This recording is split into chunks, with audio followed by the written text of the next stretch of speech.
সারা বাংলাদেশে একটা খাই খাই পরিস্থিতি চলছে। আমরা দেখছি এখন আমি আছি সুতাং নদীতে। এখানেও তেমনি একটা পরিবেশ দেখতে পাচ্ছি। সামনের যে রাস্তাটি দেখছেন এটি কিন্তু ভেঙে নিয়ে গেছে এই বালু তোলার ফলে। আমরা একটু বাম দিকে যদি যাই, এদিকে দেখেন, এদিকে কৃষি জমি ভরাট করে বালু উত্তোলন করছে। যদি একটু ডান দিকে যাই তাহলে আরেকটা পরিস্থিতি দেখতে পারবো। এখানে এই নদী কিন্তু অনেকটাই ভেঙে নিয়ে গেছে শুধু এই বালু তোলার ফলে। তো এখানে চাচা দেখছি দাঁড়িয়ে রয়েছে। দেখি চাচাকে জিজ্ঞাসা করে আসলে উনি সত্যি কথাটা বলেন কিনা।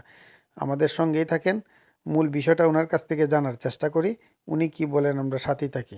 এটা বালু তোলার ফলে ভাঙছে না? না, এই মাটি ওই বালু ওই দিক থেকে বালু তোলার ফলেই তো ভাঙছে না? তুললেও ভাঙছে, হ্যাঁ, মেশিন দিয়ে ভাঙছে। মেশিন দিয়ে না তুললে তো এটা বাংলো না নাকি?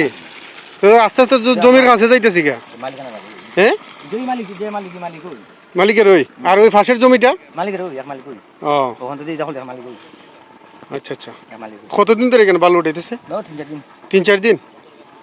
এই বালুগুলো কোথায় যায় এখান থেকে? এটা মালা যায়। আচ্ছা আচ্ছা। যাই হোক, চাচা শেষ পর্যন্ত সত্যি কথাটাই বলল। আমরা আরেকটা বিষয় দেখেন যে এই বালুটাই কিন্তু আবার মেইন রাস্তায় গাড়ি দাঁড় করিয়ে কিন্তু লোড আনলোড করছে। এতে কিন্তু রাস্তার একটা প্রতিবন্ধকতা সৃষ্টি করছে। এটা কতটুকু বৈধ? আসলে বালুটা বৈধ বা অবৈধ এটা দেখলাম না কিছু সময়ের জন্য।